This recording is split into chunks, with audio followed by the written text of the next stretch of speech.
2 1.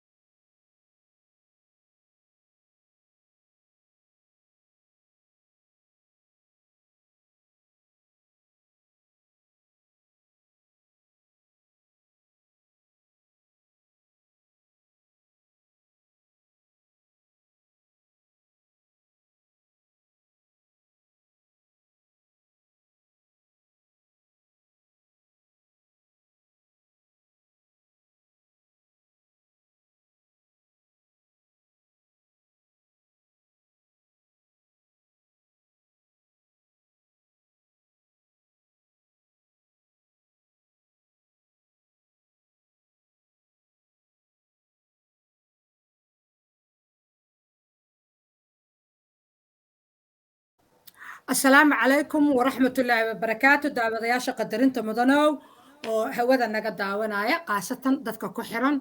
هيبة ميديا أما هيبة تلفزيون وتلفزيون لوغو تلقلا إنو كوهاد لعودك دادك الصوماليات قارهان صوماليدا كسو تلوضي حدودها دالكيدا أما الصوماليس إن إكسايل aniga waa aamina musawaheliye mar kale barnaamij qiimo badan ayaan idinku soo dhaweynayaa inaad dhegaysataan ama daawataan barnaamijyo taxane ah oo looga hadlaayo shirkadda ah mucjisada internetka oo dhowaan hawada soo geli doonto oo la yidhaahdo Ombasif ayuu ka mid yahay barnaamijkaana qaybtan waxaa marti igu ah injineer maxamed barre oo aadna ugu dheereeya dhinaca teknolojiyadda ku shaqeeya wax badanna ka yaqaana isla markaana Ombasif aasaasayaasheeda Soomaalida ah sida aan warbixino hore idinkuugu sheegnay inay leedahay 700 oo aasaasayaal ah oo Soomaali ah oo leh in ka badan 1000 account ama 1000 qaanadood ku leh Ombasif ayuu isagana ka mid yahay wax badan ayuu ka yaqaanaa teknolojiyadda maadaama Ombasif ay ku jiraan dad teknolojiyadda garanaya iyo dad aan garanaynin labadaba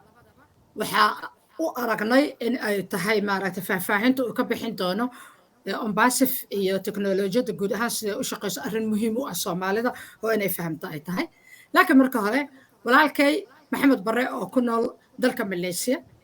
shaqooyin kalena haya oo community worker ah oo shaqooyin fara badan Soomaalida u haya misne aana ka marayn inuu ahaa wariye ka tirsan idaacaddii Hon Afrique oo ahayd idaacaddii madaxa bannaaneedtii ugu horreysay oo magaalada muqdisho ka howlgasho xilli weliba adag oo xaalad adag oo dalka ku jiro intaasoo dhan isagoo ah ayaa maxamed barre caawan noo waramayaa maxamed marka hore soo dhawow ma laba kalmadood oo salaan ah dheh dadka faraha badan leh oo hawada kaa daawanaya maasha allah tabaarakallah aamina muuse wehliye waan ku salaamay waxaana ku faraxsanahay caawa mar kale inaan madashaan ku kulanno oo cajiibka ah annagoo Soomaali Ombasif family ah sidoo kale mataqaana aan isleeyahayn ruucadayaal wariyaal ka soo shaqeeyay dalkii adigana aad noo ahayd hormuud markasta wariyaasha Soomaaliyeed maantana aan ku kulmeyno barnaamij ka duwan meediyaha laakiin guud ahaan ku saabsan waxyaalaha digitalka ah internetka cusub iyo teknolojiyadda cusub marka aad ayaad ugu mahadsan tahay madashan quruxda badan aad bulshada markasta u daadihinaysid si ay wax badan uga ogaadaan waxa caalamka iska bedelaya iyo meesha uu wax marayaan xagga teknolojiyadda waad ku mahadsan tahay casuumaadda aad casuuntay anna waan ku faraxsanahay waxaan jeclahay inaan dadka asxaabteeda ah iyo kuwa asxaabtaada ah iyo Soomaali weynba aan ugu faa'iideyno meesha ay mataqaanaa Ombasif u socoto iyo waxa ay tahay iyo waxay ka samaysan tahay intaba aad ay u mahadsan tahay aamina muuse waa tahay maxamed barre waxaa tahay nin maaragtay xirfadiisu badan yihiin hore wariye u soo ahaa maxay ahayd toonay hadda ka shaqeeya dhinaca humanitarianka oo dadweyne Soomaaliyeed oo ku dhibaataysan ama xaalado ay isaga haystaan waddanka Malaysia u gargaara laakiin caawa waxaan kaa weydiinaynaa waxa waaye dhinaca teknolojiyadda marka intaanan Ombasif u soo gelin waxaan rabaa inaan hal iyo laba ka tiraahdo teknolojiyadda guud ahaan especially ama gaar ahaan waxa la yiraahdo artificial intelligence oo ah artificial intelligent oo ah waxa ay ku shaqaynayso shirkadda aanu caawan ka wada hadlayno oo Ombasif. Horta artificial intelligent yo maxaa tahay? A very good question. aad ay umahadsan tahay Aamina Muuse. xaqiiqdii artificial intelligence markii la babalaariyo waa badweyn waaye, waxayna ka soo bilaabatay muddo fog ayay soo bilaabatay. mar kasta waxay sameynaysay development oo stage by stage u gudbaysay. marka hadda waxaan aaminsannahay dadka ku dhex jira culumta teknolojiyadda in adduunka uu u guuraayo artificial intelligence. marka artificial intelligence markii qofku uu hore ka maqlo, qofkan aqoon wuxuu u malaynayaa wax in la basaasayo ama wax in mataqaanaa si maldahan loo raadinayo. ma ah saas, yacni internetka suu isku bedelayo waaye. marka hadda meesha uu maraayana waa AI oo af Soomaali ahaan noqonaysa caqliga macmalka ah. for example, waxaan teknolojiya waxaa suubiyey bini aadankaa suubiyey. mar kastay bini aadanka develop gareeyaan technology waxay ku salaysan tahay waqtiga iyo meesha ay markaas teknolojiyadda awooddeeda ay taagan tahay. 30 sano ka hor, 50 sano ka hor iyo waqtiga hadda la joogo isku technology lama isticmaalo. marka guud ahaan artificial intelligence-ga waa qalab automatically ay israngareynaya bini aadanaa suubiyey. waxay ka shaqeynayaan meel kasta oo digital uu ka jiro, sida warshadaha, goobaha caafimaadka, warshadaha baabuurta soo saaroo kale. sidoo kale waxay ka shaqeynayaan oo kale mataqaanaa website-yada oo kale oo ku shaqeeya barnaamijyadan mediaha, wararka, hoteelada, waa badan yihiin. marka meelo badan ay soo galayaan. hadda dalka aan joogo Malaysia already artificial intelligence laba qayb uu ka bilowday. qayb aniga fursad waxaan u helay inaan ka mid noqdo iyo dhalinyaro kale oo Soomaaliyeed, kaas oo ah machine learning. for example, machine learning oo loo soo gaabiyo ML iyo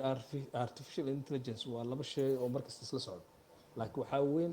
artificial intelligence-ga waa laba wiil oo walaalo ah, mid weyn iyo mid yar. marka AI-da weyn, ML-ka ku xiga. ML-ka marka guud ahaan sawir haddaan ka siiyo ML-ka maxaa waay marka adoo raaliya? ML-ka M-ta maxay u taagan tahay, L-ka maxay u taagan tahay ka hor intaad M-ta waxay u taagan tahay machine, L-tan waxay u taagan tahay learning. marka waa okay machine learning. okay haye machine learning waaye. maadaama machine learning-ka uu asaga uu software laftigiisa uu coding yahay,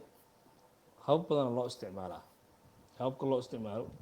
wuxuu hoos tagayaa artificial intelligence. hadda warshadaha baabuurta soo saaro waxaad maqasheen oo adduunka ku aragteenba baabuur asaga is wada. baabuurkaas asaga is wada oo qofna darawal uusan wadin, wuxuu ku shaqeeyaa waa artificial intelligence. systemka lagu code gareeyey oo lagu hagaajiyeyna waxaa waaye machine learning waaye. marka daatadii oo dhan waxaa xareeyey dadaa xareeyey. dadkaas ayagoo guryahooda joogaan kasoo shaqeeyaan. anaga hadda tababarka aan qaadanoo kale tusaale ahaan wuxuu ku saabsanaa traffic light-yada dalka Malaysia, baabuurta dadka iska leh, mataqaanaa accesska wadooyinka haddii ganaax jiro, hadduu qofka qashin meel ku daadiyo, automatically AI-da inay soo qabato. laakiin qaabka loo isticmaalayo ay tahay machine learning coding. marka software-ana la siiyey. marka hore waa nala tababaray, software-ana la siiyey. software-adii aan ku shaqaynaynay tababar ka bacdi muddo kooban ay ahayd. company-gan waxaa iska lahaa dalka Jarmalka laga lahaa, laakiin maadaama halkan ay ku shaqaynayeen, xaggan ayay rabaan already inay investment ku suubsadaan oo Asia ay ku bilaartaan. marka waddankan ay doorteen Malaysia, shaqaale ahaanna jaban oo dalka Jarmalka mushaar ahaan ka jaban. marka qasabna maaha full time inaad u shaqaysid, waxaad u shaqeyn kartaa oo kale hab gurigaaga kasoo shaqeeya. marka tababarka lagu siiyo keliya waxaad u baahan tahay laptop iyo internet iyo software-ka package-ki oo aad leedahay ID number aad kusoo gashid website-kaas. marka habkaas ayuu u shaqeynayay. waxaana loogu talagalay guud ahaan in lagu programmiyo barnaamijyada hadda idiin sheegay kale, in qofka uu kamerada oo ku taala traffic light-yada ayadaa already lagu programmiyo software-daas. qofkii wax haleeya, qofkii speed ku socda, qofkii qashin ku tuura, automatically systemka ayaa soo qabto oo soo qabanaya. marka daatada waa la xareeyay already, weli si fiican uma aysan dhaqan gelin, laakiin waa la xareeyay maasha Allah. okay maxaan bare marka maadaama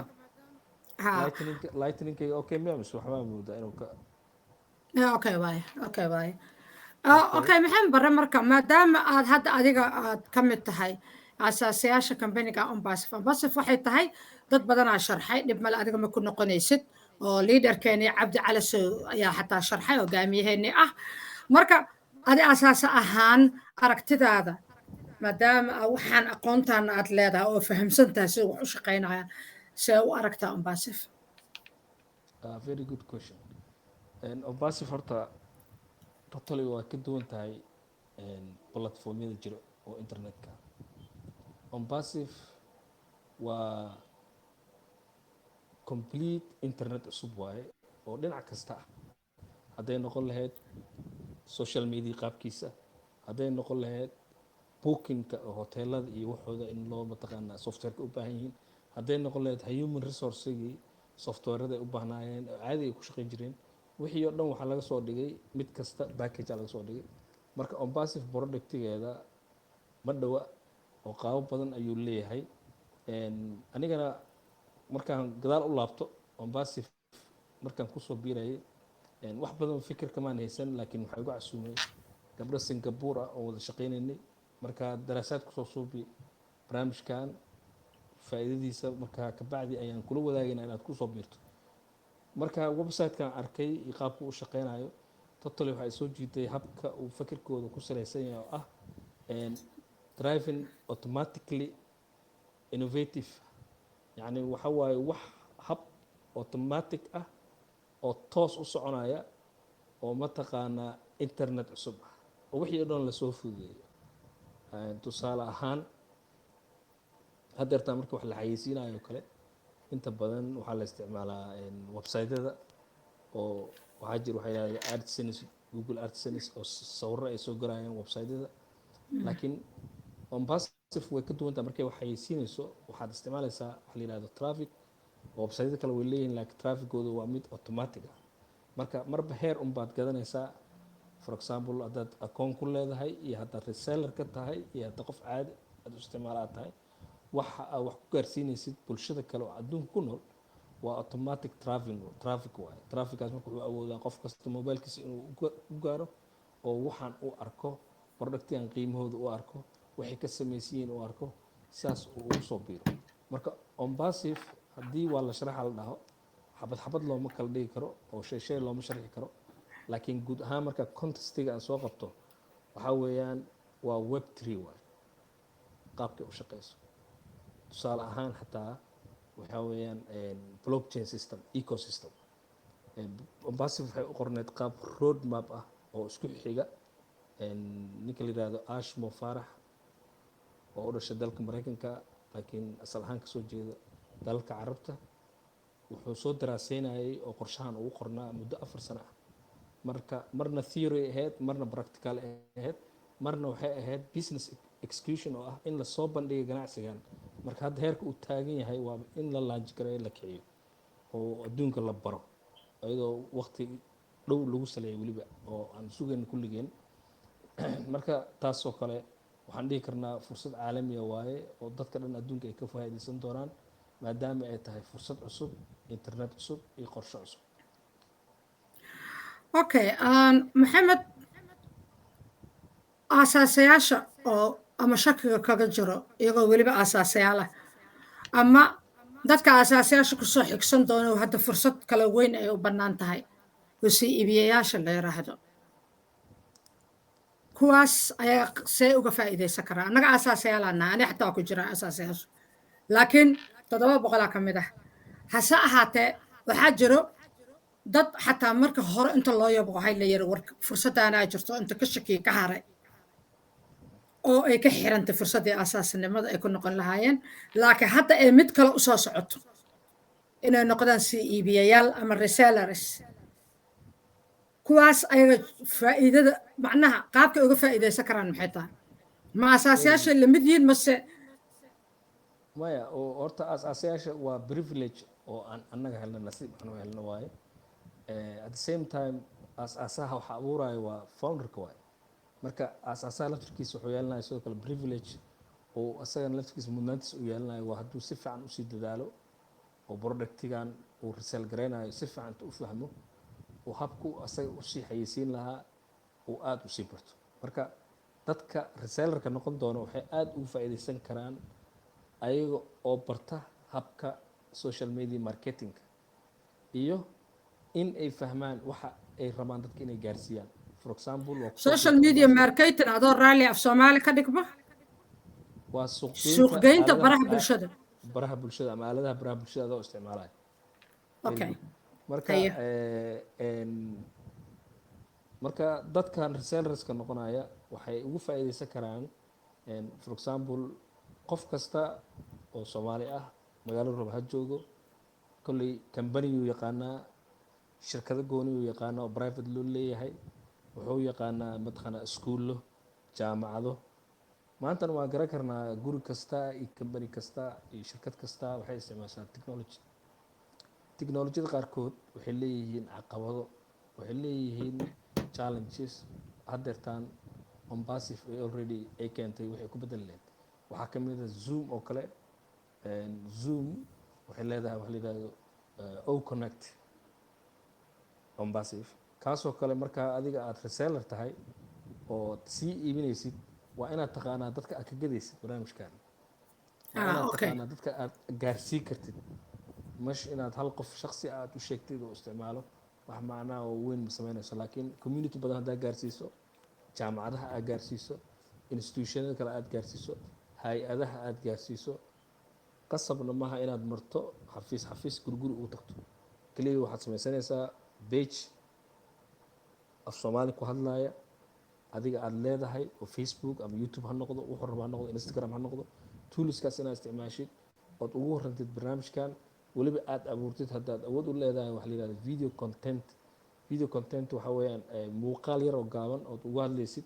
barnaamijkan quruxdiisa iyo wuxuu taro iyo mataqaanaa faa'iidada uu leeyahay iyo wuxuu kaga duwan yahay kuwa suuqa yaala. for example hadda suuqa waxaa la isticmaalaa Google emailkii ay leedahay oo loo yaqaano Gmail marka limit uu leeyahay waxyaalo badan oo marka waxaa jira oo cilada iska jira oo mataqaanaa sida in spam uu kusoo galo oosan emailka automatically uu soo qaban. aniga igu dhacdo dhowr mar emailkaaga qofaas ka soo gala ama email lagu soo dira ama meesha emailkaaga magacaaga uu ku yaalaaba magac kala soo galaya. dhowr mar ay igu dhacday. way dhacdaa marka Mombasif marka waxyaalaha ay kaga duwan tahay emailka iyada ee leedahay oo loo yaqaano Omail waa inaad dadka u sheegtaa dhahdaa barnaamijkan wuxuu kan kaga duwan yahay wuxuu leeyahay spam detection, inuu soo qabto waxyaalaha fruitka ah, waxyaalaha khiyaanada ah, waxyaalaha mataqaanaa emailada la isku xado iyo akoonkaaga ama lagu jabsan karo automatically asaa kuu qabanaya. wuu kuu sii sheegaya xataa meesha laga soo galay iyo meesha laga soo diray. marka Gmail ma lahan inuu ku dhaho emailkan xilligaas la soo diray, wuu kuu sheegaa meesha laga soo weeraray. meesha waa lagu sheegaya tracking ay imaanaya. haye fahantay. marka waxa weeyaan baashan Mombasif maadaama ay AI tahay oo hab blockchain ecosystem ay ku shaqeynayso, internetka caadiga way ka duwan tahay. marka haddii aan dhowti aan su-aal kale aan kaga jawaabayo ma sheegin habka oo web 3 isku bedelayo iyo web 2 iyo web 1ka. marka jaalanki meesha ay kala jaan qaaday Mombasif meeshaas weeyaan. marka waxaan jeclahay su-aasha kale saddexaad inaan ugu jawaabo meesha iska leeyihiin. aad iyo aad marka maadaama walaalow aad aqoontaan leedahay, annaga horta dadkan oo Mombasif ka ah founderska ama asaasayaasha ka ah ma aha dad u baahan maxay ahayd sida loo sheegay. waxaan rabaa inaa kala saarto meeshaas. waxaa loo sheegay dadkan guddoomiyahana xataa hadaa sheegay in aynan ku qasbanayn because dada xataa maaragtay waxaa ku jira founderska dada aqoontaba lahaynba, aqoonta digitalka iyo internetkaba lahaynba, website weligood furin ya ha ku jiro. marka dadkaasoo kaleeto waxaa loo sheegay in Mombasif maadaama AI ku shaqayso AI-gaas uu suuq geynayo oo iyaga inay macaamiil raadsadaan ayna ku qasbanayn loo sheegay. adi hadda waxaa dhahoysaa waxaa fiican qofka inuu digital marketing wax ka yaqaano. marka bal taas isqabadsii see haddii qofka digital marketing wax ka aqoonin maxan barow maxaa dhacayo qofkii wuxuu noqonaa macmiil la-aan. very good question. taas dhowr qof ay soo weydiisay. haddii aan si fiican usii kala qeexo waxay noqonaysaa automatically wuu ku xayeysiinayaa AI-da, laakiin maadaama automatically uu ku xayeysiinayo haddii anigana dadaalkayga aan ku daro oo xayeysiino kale aan suubsado oo page kale aan ku xayeysiinayo ku hadda jiro oo kale ah awood aan xaggeen gaari karaa for example hadda dadka ugu badan adduunka teknolojiyada isticmaala hindiya waaye iyo china oo kale marka china dadka ka isticmaala ombasif ani asxaab badan ku weli laakiin hindi badan oo annaga aan ognahay weliba qaarkood ay yihiin ka tirsan yihiin Hyderabad Tech Teams YouTube channelay leeyihiin Facebookay leeyihiin Instagram ay leeyihiin waxay leeyihiin waxa la yiraahdo Reddit waxay leeyihiin LinkedIn marka intaasoo program aad gashid waxaa arkaysaa videoyo ama clipyo ay kaga waramayaan ama boosterada oo ombasif iyo waxtarkeeda oo weliba ay usoo qaadanayaan product marka haddii automatically uu barnaamijkan isku xayeysiinayo at the same time way og yihiin haddana waxay dadka sii barayaan kooda oo traditionalka caadiga ahaa oo social mediahiina inay ku sii wadaan marka taa waxaa imaanaysa in dad badan ku bartaan taas waxaa imaanaysa influensahaaga teknolojiyada inuu ka ballaarto kan caadiga oo ah inaad sugtid automatic oo keliya marka waxaan ka wadaa labadoodaba isku wad kanna faa'iido u leeyahay macnaha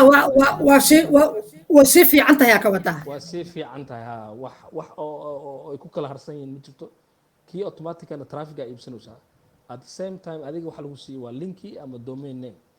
okay domain name hadii la siiyay oo meel ku save garaysto iyo hadii any platform oo social media aan geliyo oo qof walba uu soo arko kee kala xamaasad badan adiga waa garan kartaa aamin waa runta okay mar kale marka su-aashiisa kale ah hooyada masaakiinta ah oo ku nool Soomaaliya meel ka mid ah oo taqaano kaliya sida mobileka loo shiro oo ama fariin looga akhristo ama qof looga waco ama loo qabto call oo ombasif founder ka mid ah ama reseller rabta inay noqoto ayada yaa macmiilka u keenay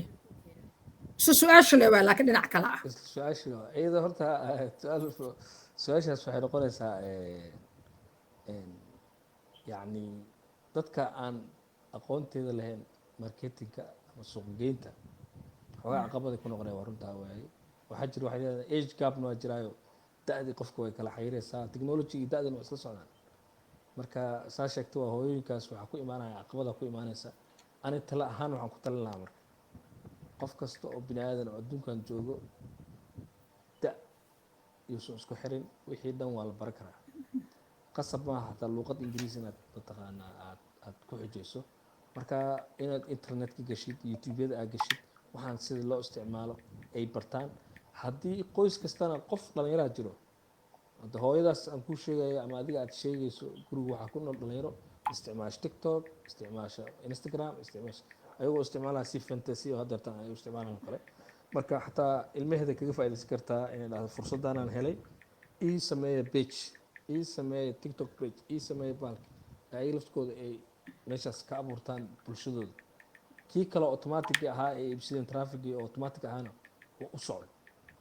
intay socotana ayada laftirkeeda ay raadiso aqoon kororsi annaga laftirkeena platformyada soo gelin doonaa casharada soo gelin doonaa websiteyada kale inay ka raadsato oo dhalinyaro badan oo Soomaaliyeed ka hadasho waxyaalahan marketingka ah adiga laftirkaada barnaamij badan hadda kahor ka diyaarisay in mataqaana loo soo dhigay pageska YouTube channelada ay dib u raacaan dhageystaan markay dhageystaanna dhageys kale ay ku ekaana wixii practical ahaan ay u sameeyaan ay soo degsadaan ababkii ayaga ay sameeyaan oo mataqaana ay wax post gareeyaan inay video yar duubaan inay product ka hadlaan oo wixii ay ka barteen ay ka sheeg inta yar ay ka barteen ay sheegaan ka bacdi linkigooda ay ku xiraan linkooda markay ku xiraan ku tag gareeyaan mataqaana hashtagyadii ama u diraan whatsapp group-yadii ay ku jireen ama shakhsiyaadka ay rabaan inay u diraan ama qof kale oo private ay emailkiisa ugu diraan oo ay gaarsiiyaan si waxaan u arkaa agabyada waa mahadsan tahay maxamed barre ugu dambeyntii soomaalida dhalinyarada ah iyo kuwa waaweyn waxay rabaan ha ahaadaano markaas waxaa arkaysaa hadda qof 70 kor u dhaafa ama 80 sano oo tiktok ku jiro soomaalida sida hore ma aha waxa waaye waa modern waaye casriga waa la socdaan hadda waxaa arkaysaa qof waayeela oo ku dhahayo waxaan dhashay 1940 oo facebook la soo hadlayso dad la dhayalsan karo ma nihin hadda marka maxaa kula talinaysaa inay fursaddan ka faa'iidaystaan ama sida guudba teknolojiyadda la qabsadaan talada ugu dambaysa rabaa su-aasha ugu dambaysa waa waraysigaaga horaan u sheegay teknolojiyada iyo da-da waa isla socotaa marka adiga da-daada maskaxiyan inta isku qufisho wax walba waa fikirka habka u fikiraysa intaad qof weynaad tahay waxaan kuma quseeyaan meeshaas fursada kugu dhaafaysa hadda ombasif anaga aan ka tirsannahay dad waxaan arkay ilkaha dheer oo da-ah oo qaarkood canada ka soo gala zoomka maraykanka ka soo gala qaaran hadli karin oo hadalka xataa u dhibaya at the same time cashar kasta inay bartaanna diyaar u ah oo mataqaanaa diidanba inuu waxyar cashar u dhaafo adduunkana waan ognahay waxyaalahan webinar classes marka la dhaho coachyo waxaa jira international ah oo si lacag ah dadka ka qaata annagana fursad waxaan u helnay muddo 4 sano ah shirkadda ombasif iyo macallimiintooda iyo tababaradooda si bilaash inay teknolojiyada nagu baraan taas aamin waa ila qabtaa u malaynaya marka waxba da-dayaysan ku ciilin waxba da-dayaysan ku reebin markasta waxaa sameysaa aqoon kororsi waxyaalahan teknolojiyadda ah dhankooda positiveka tiktok hadda dad waxaa arka waayeela oo heesihii iyo wixii kusoo biiray qofkaasba dadaalkaas wuu geliyey inuu hees soo duubo oo view isku raadiyo at the same time dhinac kalena wanaagsan uu isticmaali karaa xagga teknolojiyada inuu barto oo hab wanaagsan oo ganacsi ah oo asagana lacag ka sameynayo inuu uu mataqaanaa u barto for example videoyaal adiga aad leedahay qof kastana talent uu leeyahay qof kastana wuxuu leeyahay mataqaanaa awood wax kusoo gudbiyo hadduu si fiican u fikiro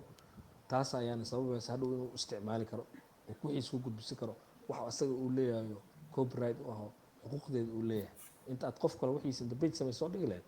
adiga lafkaaga haddaad gabay ku fiican tahay gabay soo dhig hadda cashara ku fiican tahay haddaad sheekooyin ku fiican tahay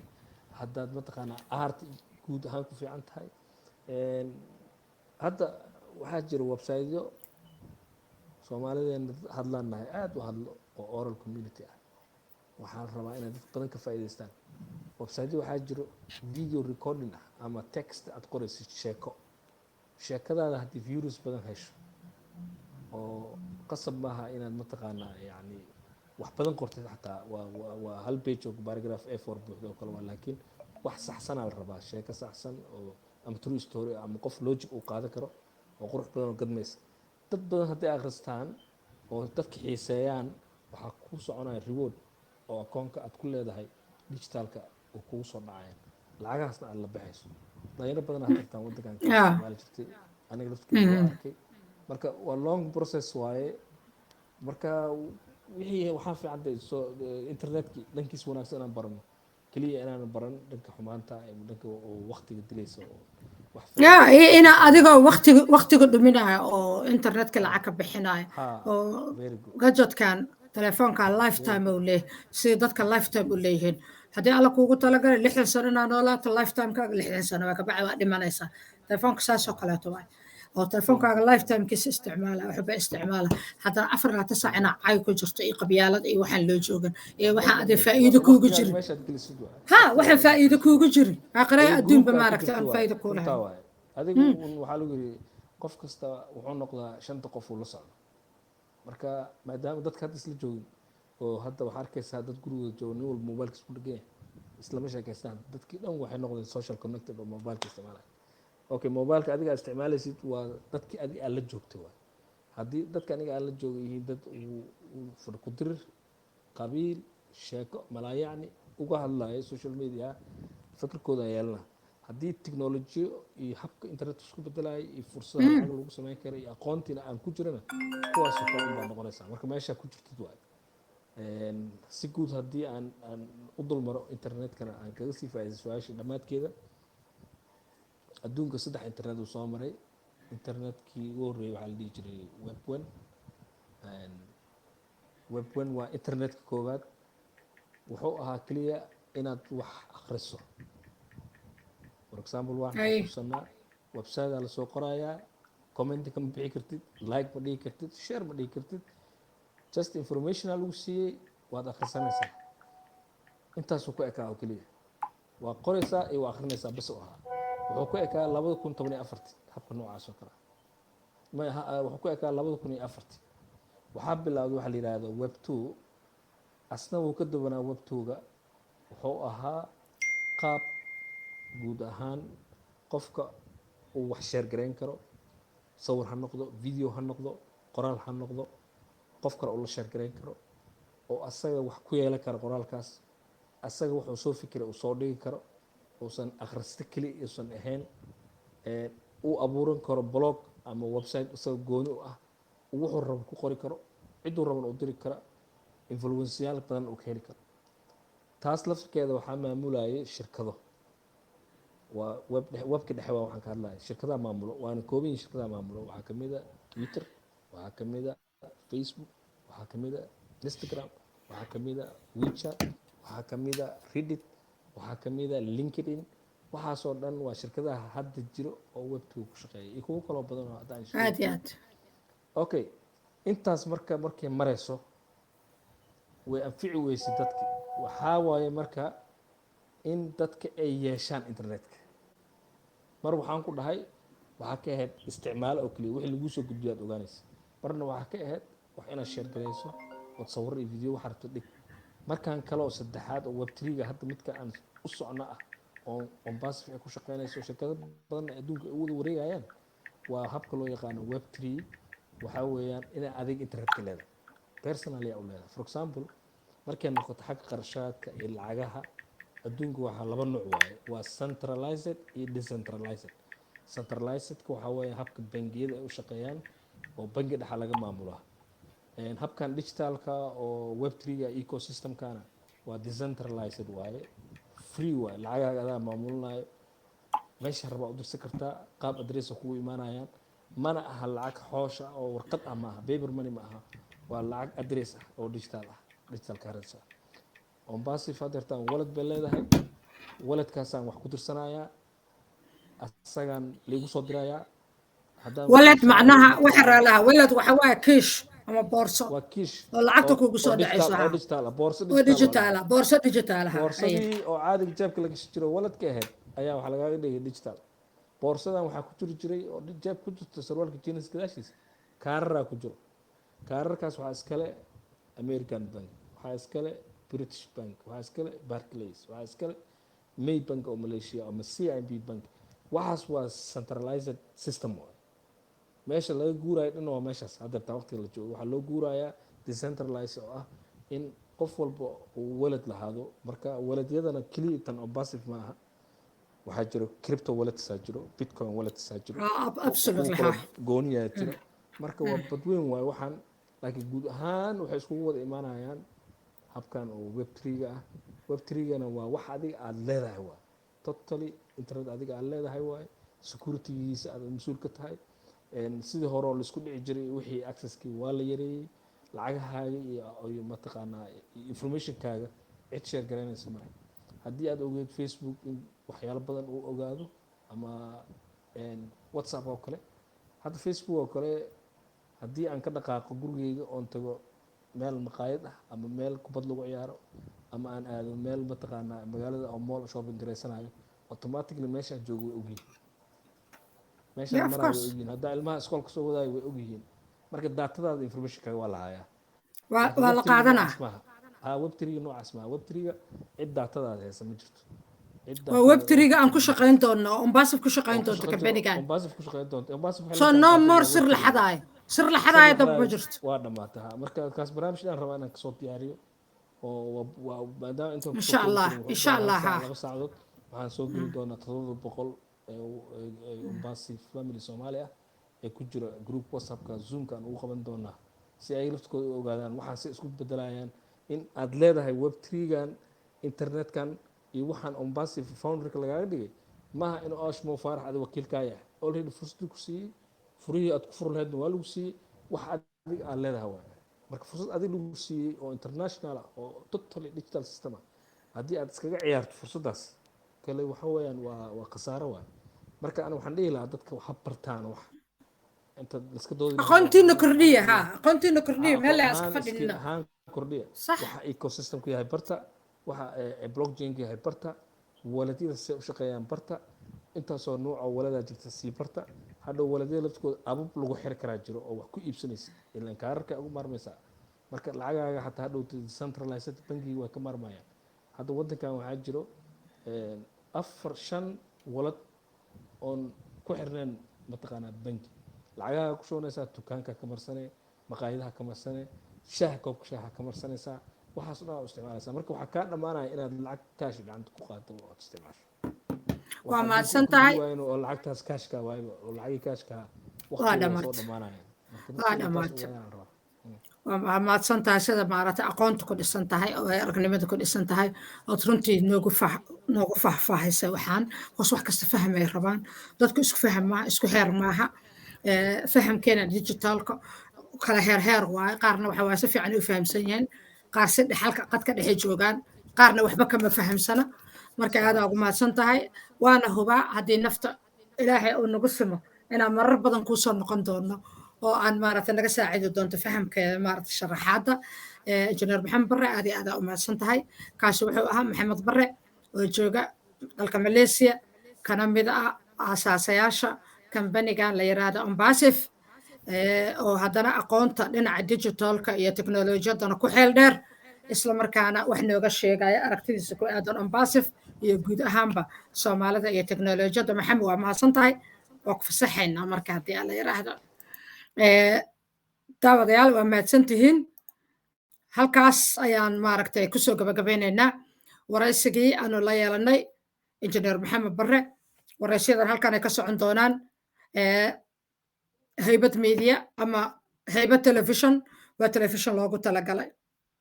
normal oo digital ku shaqeeya qudhiisa ya digital ala loo wada guure asaguna digital ku shaqeeya oo loogu talagalay Soomaalida guud ahaan gaar ahaan kuwa kasoo tallaabay ama kasoo barabaxay xuduudaha dalkooda tan iyo kulan dambe waa aamina musoo heliyo oo idin leh sidaas iyo nabadgelyo